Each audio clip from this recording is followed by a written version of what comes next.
The Mello TV Evening News at 8 is brought to you by the Ministry of Health and Wellness. Coronavirus is in Jamaica, and I know you feel scared and worried. But you can't let COVID-19 divide us.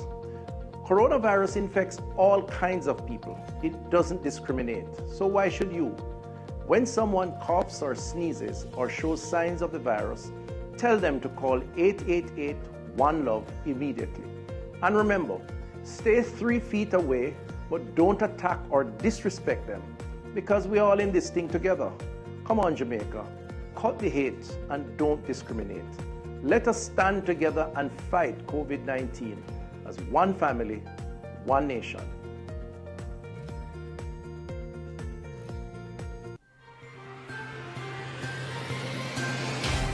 Tonight, we will hear from the JLP's Moreland Wilson and Richard Wallace of the Negril Chamber of Commerce following the final recount of ballots for the September 3 general election.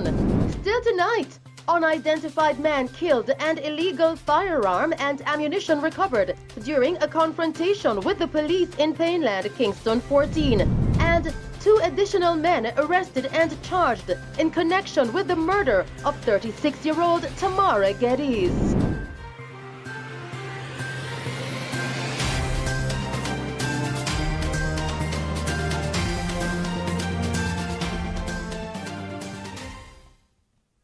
Good evening. Following the final recount of ballots for the September 3 general election, our news team spoke with Member of Parliament-elect for Westmoreland Western, the Jamaica Labour Party's JLP's Moreland Wilson, and President of the Negril Chamber of Commerce, Richard Wallace. More on this story with Killeen May. Member of Parliament-elect for Western Westmoreland, the Jamaica Labour Party's JLP's Moreland Wilson, expressed gratitude to residents in the constituency for electing him as their Member of Parliament. To the constituents of Westmoreland Western, thank you all for coming out to vote. I want to say all the persons who have been behind me from day one, thank you all. You will all see me going through the communities and thank you in another few short days. There's a lot of work to get done. I would want you to work in partnership with me to get these work done. All of you are interested in your communities and having your community being developed. We want to ensure that we have an inclusive approach towards that development. And you'll see and hear from me more. I'm an MP, I'm from the area, I was born in Burn Savannah. I live in Burn Savannah, so I'm not going anywhere. I'm easily accessible. I'm by the office whenever you may need. And if I'm not there, I have a secretary there who you can speak to. So we are looking about serious representation and developing a governance structure to develop the constituency of Westmoreland Western. Mr. Wilson outlined his plans for the constituency. Housing is the first one, and I've been talking about that for some time. Westmoreland has the most board houses in the country, and that's because persons don't have access to land. We want to look at giving persons access to these lands. Skills development and training, that's another area that we want to focus on. We have a lot of young people. Based on the data we have over 2,500 young people in the constituency. We have to look at ways of engaging them and putting them into the productive sector. And as a part of skills training, we are looking at entrepreneurial skills as well. Sports, Westmoreland is usually known for a lot of great sporting talent. Over the years that has waned because our sporting facility has fallen into disrepair. We are going to focus directly at sports and developing sports in Westmoreland and Westmoreland Western. The usual cry of water and roads are still there. It's very glaring when you enter in the tourist capital of Negril, how many bad roads you have to enter. It's not a good representation of who we are as a people. It's not a representation of Jamaica. It's not a representation of Westmoreland Western. So that's something that we have to address, and with immediacy as well. President of the Negril Chamber of Commerce, Richard Wallace, says he's excited to work with the newly elected Member of Parliament for the constituency. We are very happy and excited about the new MP.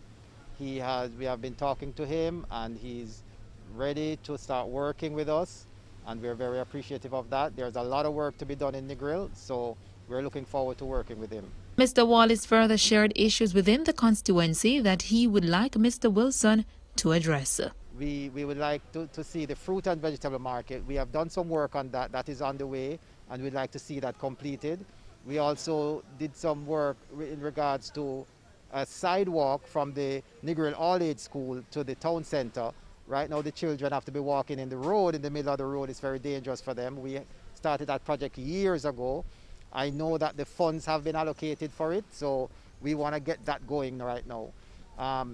Thirdly, we have the beach park that has been sitting there for decades as well. We have so many things that need to be done in Negril. There's a lot of infrastructure work. We need to upgrade Negril so it looks like a tourist resort. Negril has been neglected for many years now, and now that we have new leadership, we expect that things will start happening now. So we're very excited, and we, so far so good. The new MP has reached out to us. We are in dialogue, and we are very excited that things can happen for Negril now. Reporting for Mello TV News, I'm Colleen May. Still making news tonight, several public officials are expressing their condolences to the family and friends of former educator and parliamentarian Jeanette Grant Woodham, who died earlier this week. She served as the Minister of State in the Ministry of Foreign Affairs and Foreign Trade and served in the Senate from 1984 to 1989. Now, in a statement released today, Minister of Foreign Affairs and Foreign Trade, Senator Kamina Johnson-Smith, expressed deep sadness at the passing of Mrs. Grant Woodham, adding that she was a trailblazer and a strong believer in mentorship and the empowerment of women in leadership, and genuinely interested in the success of Jamaica and the welfare of others. Prime Minister Andrew Holness and Minister of Culture, Gender, Entertainment and Sport Olivia Grange, in a press release today, also expressed sadness at the passing of Mrs. Grant Woodham. In news from the capital, an unidentified man was killed and a Taurus pistol with 6 rounds of ammunition was recovered at the scene during a confrontation with the police in Painland, Kingston 14 yesterday. Reports coming into our news center are that a team from the Specialized Operations Branch was conducting an operation in the area in response to an ongoing gang-related violence. The police say while conducting the operation, a silver Nissan AD wagon was seen speeding through the area. Several explosions were reportedly heard shortly after. The armed men also reportedly fired at the police. Reports are that the officers pursued the vehicle through the community and onto Waltham Park Road in Kingston 11, where it collided with 2 other vehicles in the vicinity of the intersection with Gretna Green Avenue. Several men reportedly exited the vehicle and opened fire at the police. Now, after returning the fire, the police say they discovered that a man was shot. He was taken to the hospital where he was pronounced dead. The other men reportedly escaped. The police say no member of the police team was injured.